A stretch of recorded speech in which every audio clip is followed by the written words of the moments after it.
The topic of this meeting, this workshop, is Lost Dreams Awaken. And I believe our two speakers are Mark S. and Andy M. And they arm wrestled, and Mark wants to go first.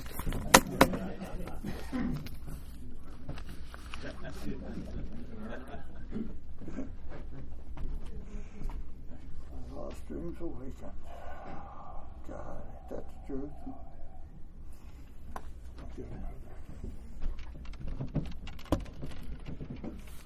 Good morning. I'm an addict. My name's Mark.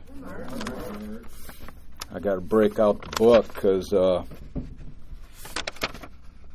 start lying. That ain't to say I won't start lying anyways with the book, but at least I might be able to cherry pick some language, you know.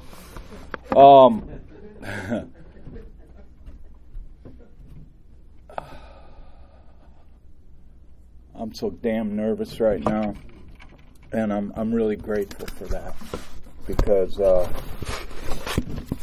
if I ain't nervous, I'll probably fall back on some of them famous words I used to use. I got this, you know. So, Lost Dreams Awaken, that line comes out of a chapter in the basic text called We Do Recover. And in that chapter, I learned that the lie is dead, man. The lie is dead. The lie that I'll die a dope fiend. Well, I'll still die a dope fiend, but the chances are that I can die clean. And prior to this way of life, that wasn't an option for me. So this paragraph comes out of that chapter, We Do Recover. And it says, there is no model of the recovered addict. When the drugs go and the addict works the program, wonderful things happen. Lost dreams awaken and new possibilities arise. Our willingness to grow spiritually keeps us buoyant. When we take the actions indicated in the steps, the results are a change in our personality. It is our action that is important. We leave the results to our higher power. Them some big-ass words, man, because, you know, I like how that line starts. There's no model of the recovered addict. So I need to look at that, because I like to be a model, man. You know? I want to be the guy, and there ain't no guy. So right away there comes some humility. When the drugs go, whoa. When the drugs go, again, I didn't think that was possible. My own personal story, as far as Lost Dreams Awaken, I was pondering this. I don't remember really having any dreams. You know, God, I love South Park. I was tolly, man. I was high. You know, I mean, it was, I started getting high young in 8th grade, and I didn't have no traumatic story, man. My parents were hardworking, probably upper middle class, I guess, you would call it. Yeah, we had, you know, my dad was a hard worker. He put himself through college, so he had a lot of dreams for me. We've had that discussion since, you know, thanks to step work. But I pretty much crashed and burned because I was getting high. And, I mean, he took me to college, man. I didn't have to go get student loans and all that shit. He was putting the money up. And I was getting high, man. I found the people in college that got high. And it was a little college. It was little Northwoods Institute down in Indiana. And, I mean, there wasn't 400 of us in that school. And I was just getting high, man.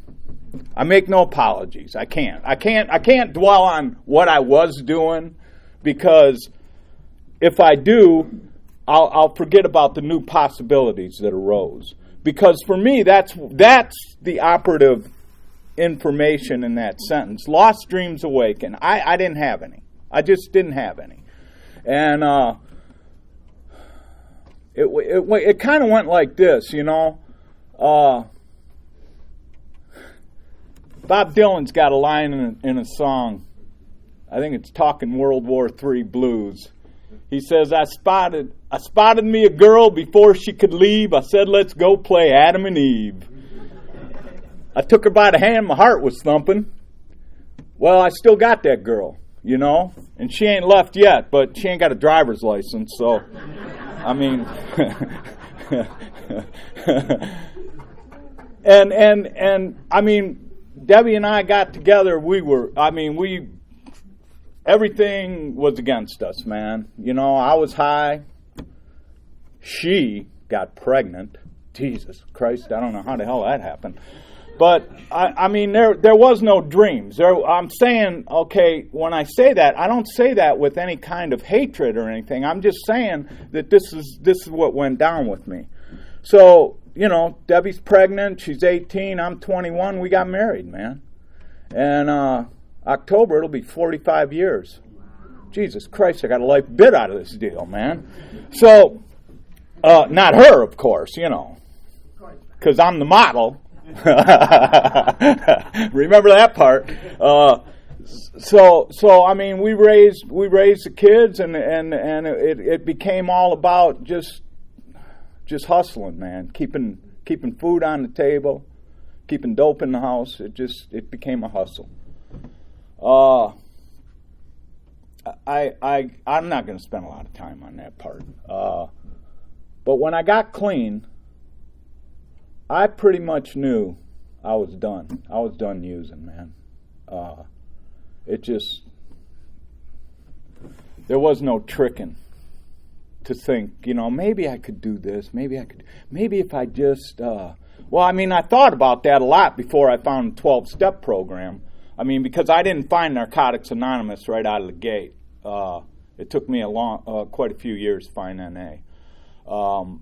But right out of the gate, I was thinking that, I never thought that if I did this a little different, I could still get high. I knew that ship sailed. So,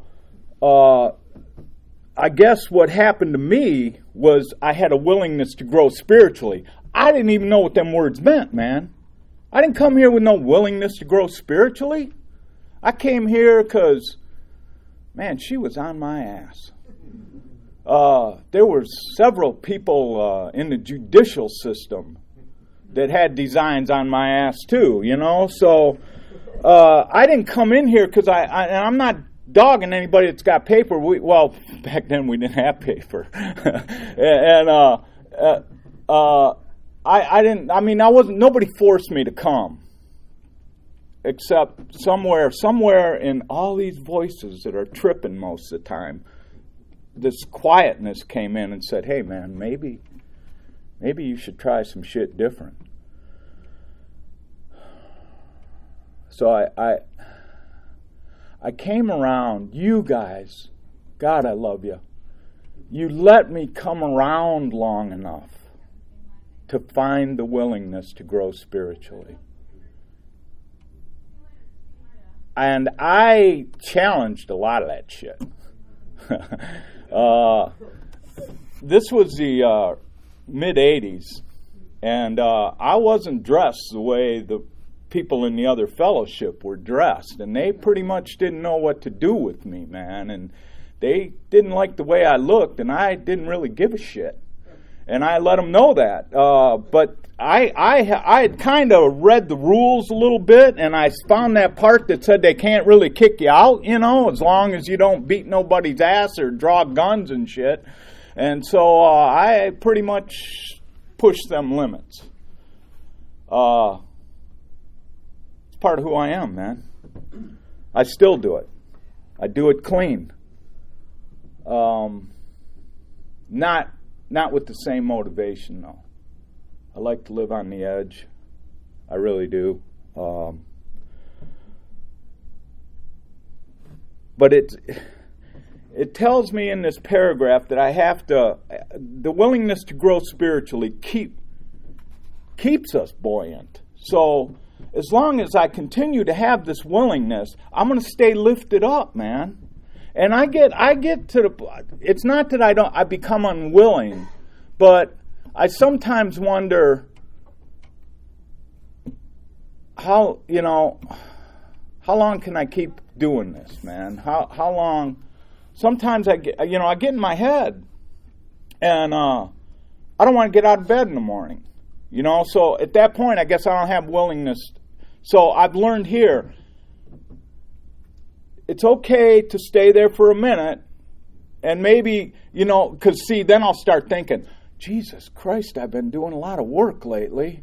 Man, I deserve a day off.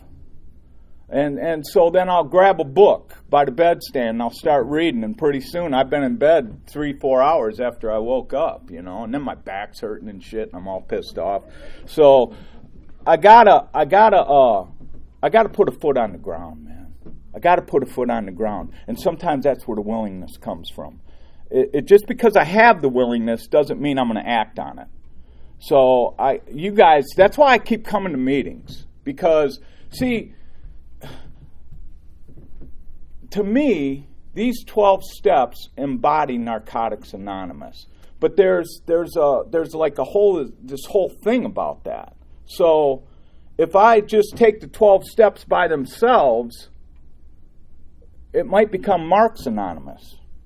Because I can dance with them, with the language in them steps. And hell, I can use them to justify the most outrageous sort of behavior. So I need to stay in the literature. I need to stay in the meetings. I just got a new sponsee, man, and I don't get that many because I'm up in the eastern end of the UP, and people get clean up there and they look around and go, "What the fuck am I doing here?" And they get out, I didn't leave. I don't. Well, I leave now for the winter. I can't stay there for the winter, but this guy came into my life, man, and I'm really grateful for that. And this guy came out in the woods in Indian River. We were having a little event, man, and he was leaving treatment in Traverse City, and they told him to go to the woods in Indian River and find me, and he did. And said, there's some willingness there. I mean, because we didn't have it's not like you can just pull in a gas station and say, where is this place? It was out there in the woods. And he found me, and we're starting to develop a relationship. And he's on paper, and he gave me the other day. He says, "Hey, so and so?" And I said, "No, who's he?" He goes, "He's my PO." I said, name don't sound familiar. He said, "Well, he wanted your number." Right away, what the fuck did I do? I mean, it's funny how those behaviors, for me, they don't leave. I mean, I got a picture on my driver's license now and shit, I got new tires on my car and the registration matches the plates, but right away I get a PO and I what's up? So he says, "Yeah, he wanted your number," and I wouldn't give it to him. And I'm like, wow, maybe this guy's, well, he's still got some street in him too. So he said, "I didn't think that was right." I said, "Well, thank you. I don't think that's right either, man." So he gives me the guy's card and he goes, "He wants you to call him." I said, "All right." So the next day I looked at that card a few times. I'm like, nah, I ain't going to call him, man. So all weekend I thought, what does this guy want? And here's the thought, sir. Well, here's the thought. So Monday I called him, man. And it turns out me and him used to work together. I don't remember him, okay? But he remembers me. And I said, when he answered the phone, I said, "Hi, my name's Mark Smith, and I don't know why I'm calling you." And he starts laughing. And I thought, oh, boy, that's a good thing. And he says, yeah, we used to work together. And I said, man, I'm sorry, I don't remember you. And he kind of described what he did, and I still didn't remember him.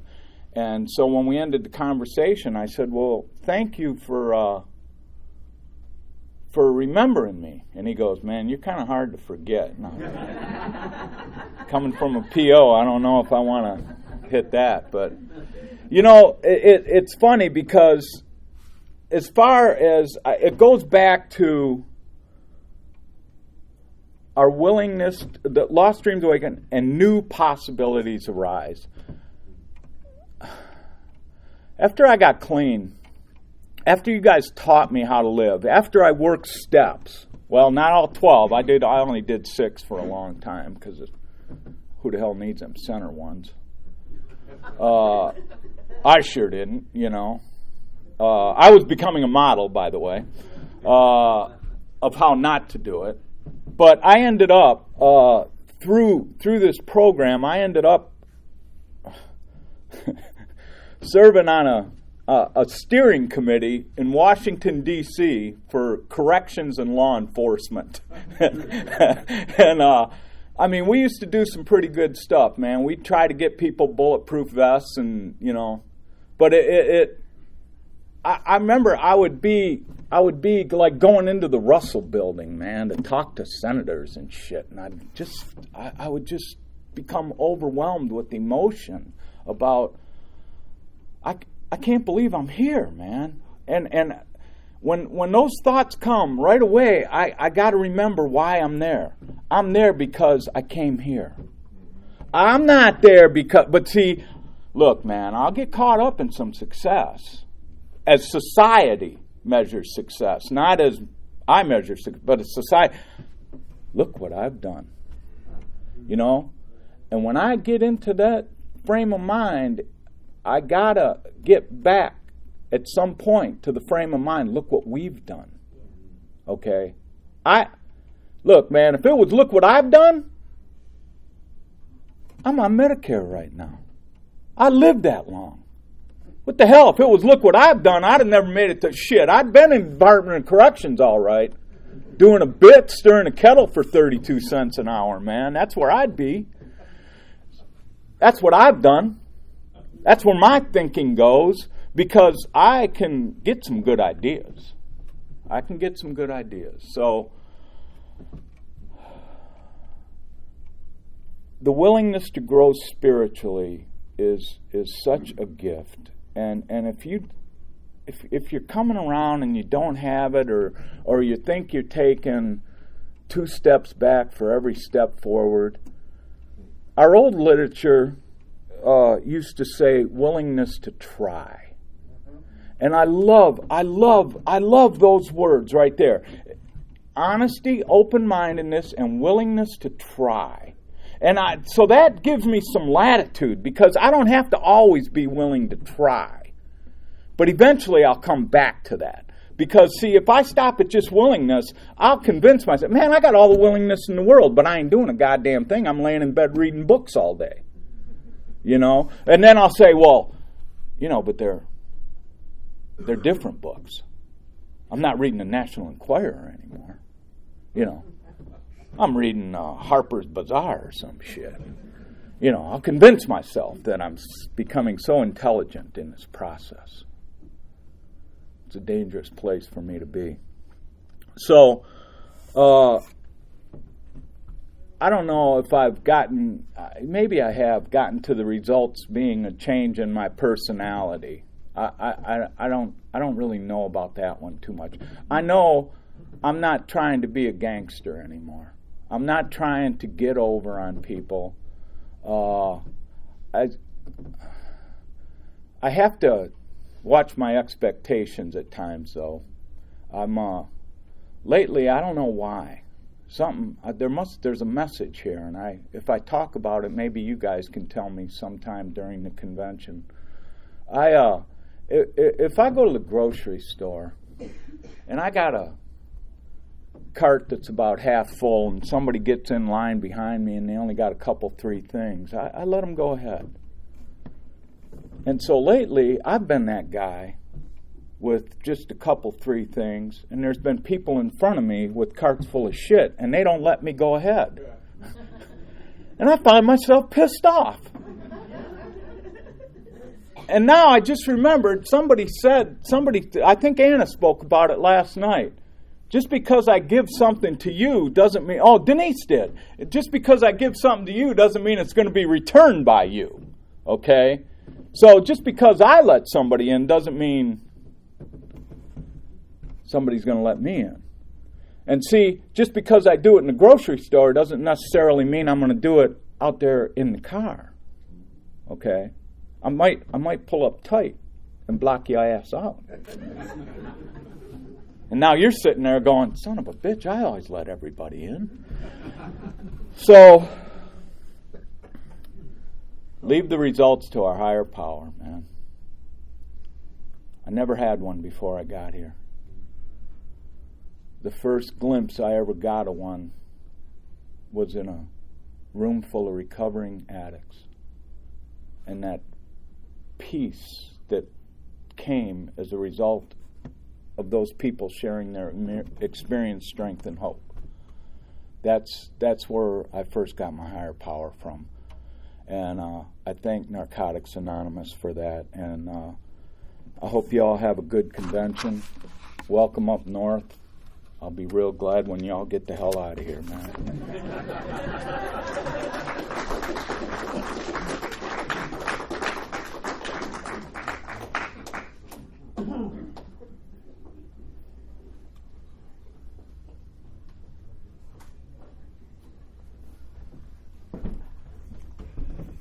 Thanks, Mark.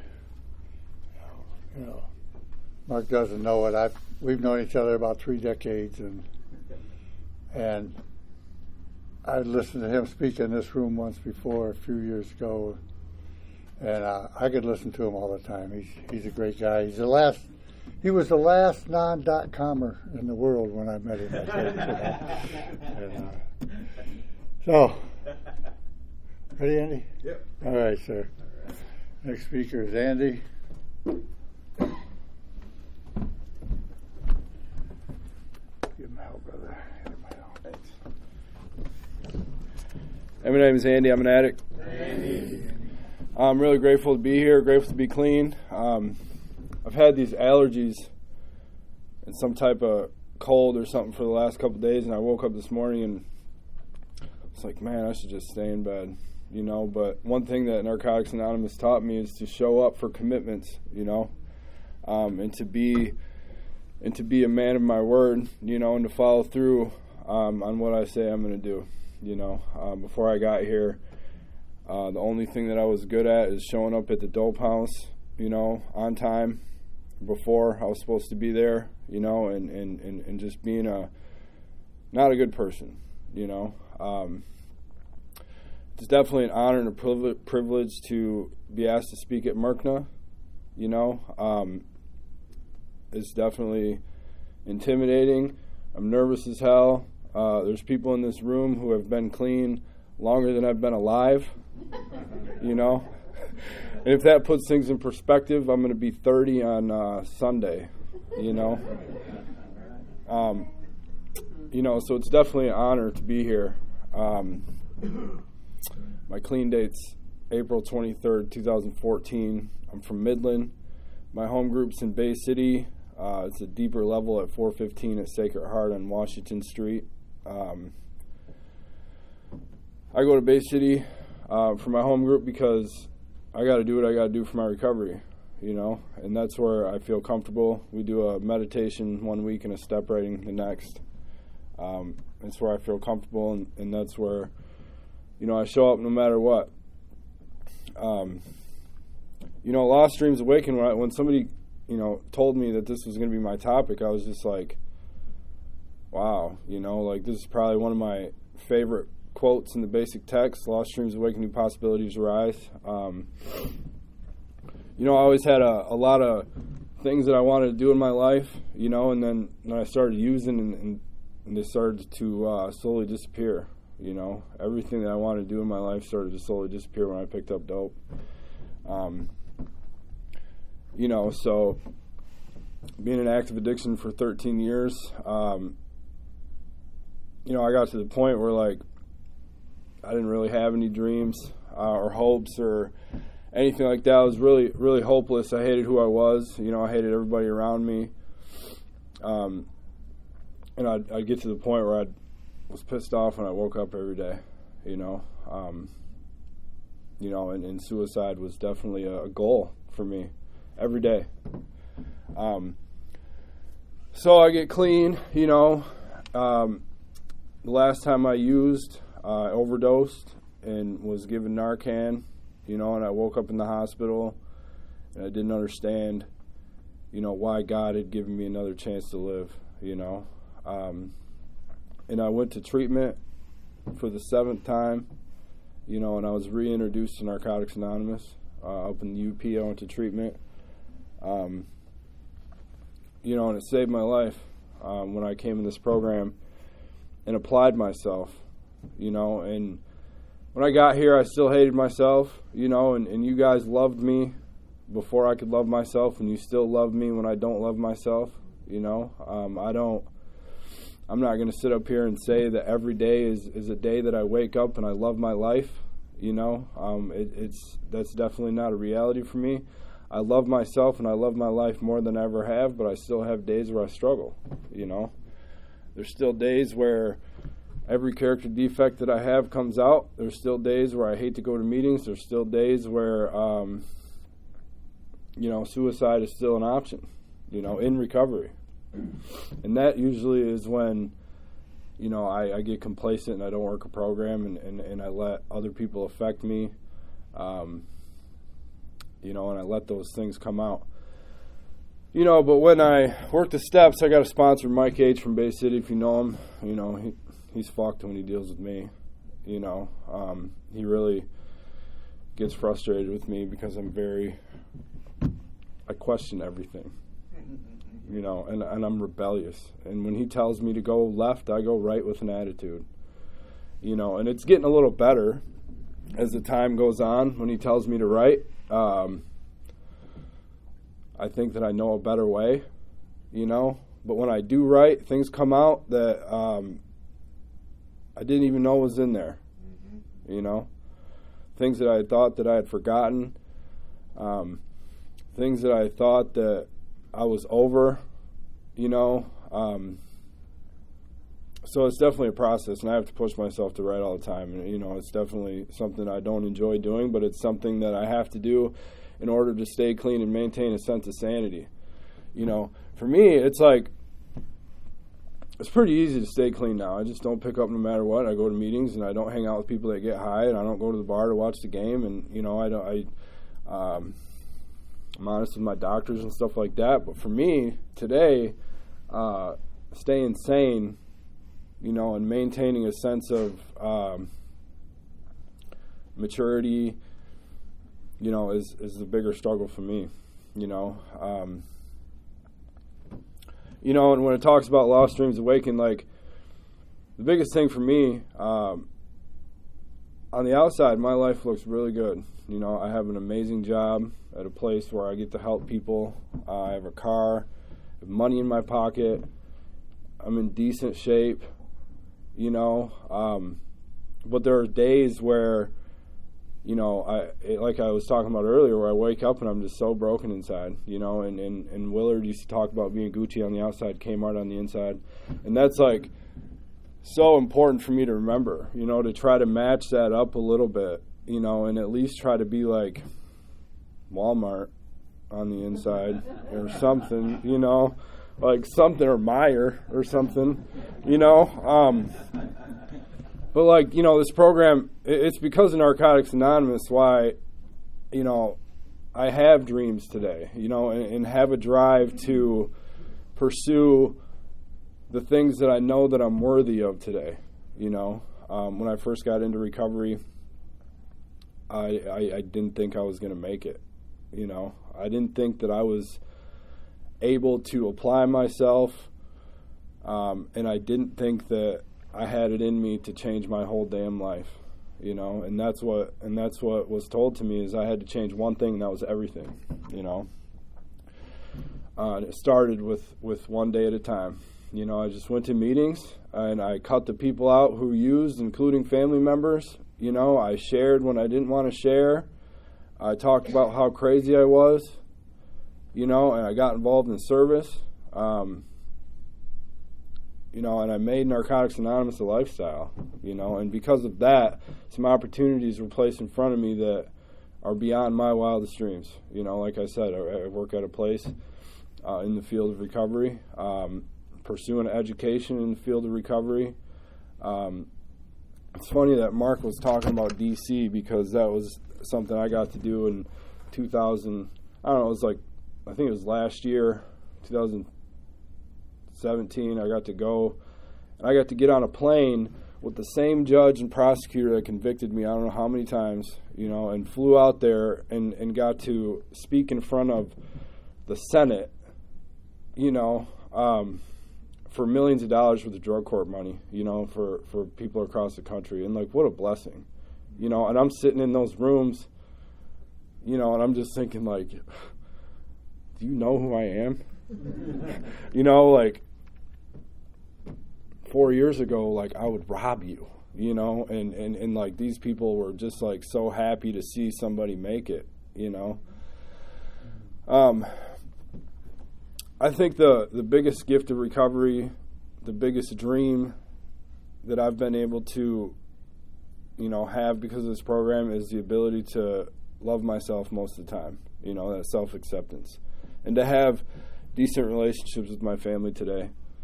There was a time where, you know, I wasn't welcome anywhere near my family, and they used, so I really was a piece of shit, you know, like, they used and they didn't want me around, you know.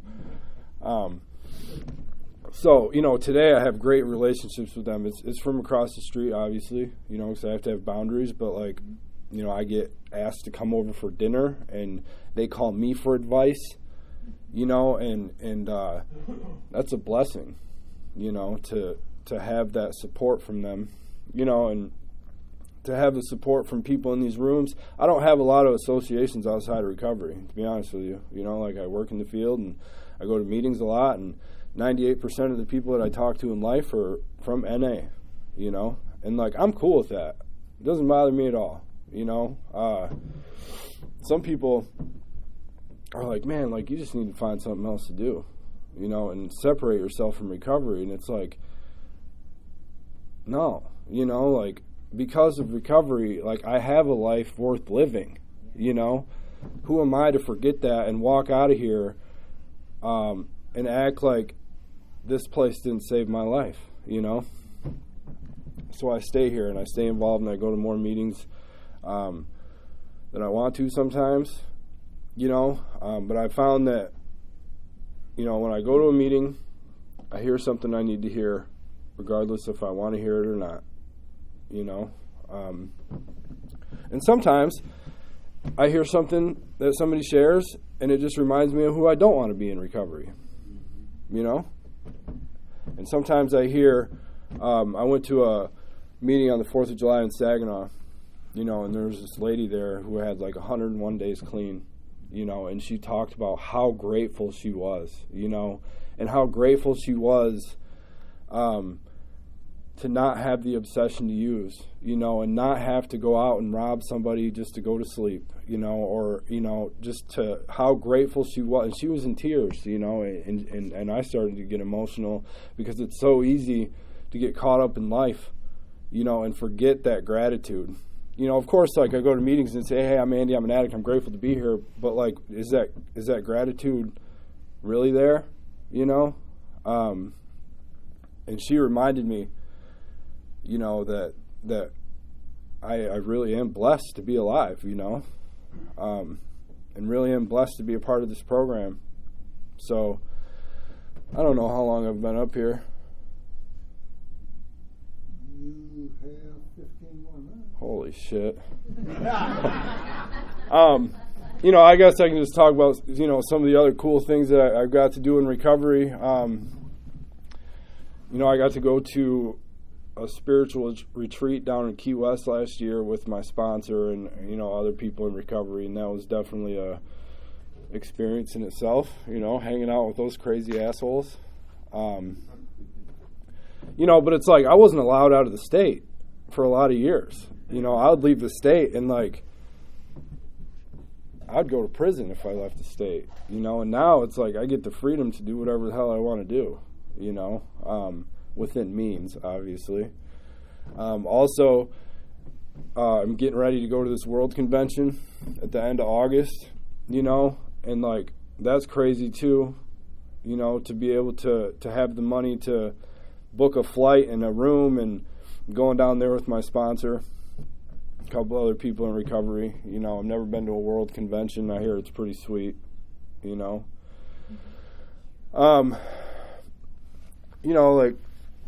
don't know, the things I do on a daily basis to stay clean is still the things that I do in the beginning of my recovery. I get up and I pray and have my coffee and I drink, I read the meditation, and depending on what day it is, I go to work. I talk to people in recovery all day long. I go to my home group. I go to other meetings. I do service still. I've had a service position, pretty much every day that I've been clean in Narcotics Anonymous. I was told that I need to get a service position, and in the beginning it was like I had 4 home groups, keys to 3 different churches. I had 3 different coffee pots, and it got a little bit overwhelming, but it kept me clean. I had a service position every day of the week, and 3 different fellowships too, so I was everywhere. I was bound, determined to stay clean no matter what, Went to 4 or 5, 6 meetings a day, Couldn't even remember what fellowship I was in. And today I just keep it simple. I come to Narcotics Anonymous, because this is where I belong, This is definitely where I belong. I still have the disease of addiction. I could still be crazy as hell, I have to remember that it's all about the drugs, but, just for today, it's much more than the use of drugs for me. It's about the way I think. It's about the way I act out. It's about the way that I treat other people and, I treat myself. If I'm in a good spot spiritually, there's not a lot of things that affect me in a negative way. But when I'm not, watch out. I've had a lot of confrontation in the program. People who know me know about that, and I'm not proud of it, but I still have character defects. I'm still an asshole, recovering asshole. But the thing about it is I'm just consistently trying to be a better person every single day. As long as I don't pick up, I have a chance. Because if I pick up, all bets are off. I know that. So I don't know. I think I'm going to cut it short. I'm grateful to be here. I'm grateful to be clean. Thanks for letting me share.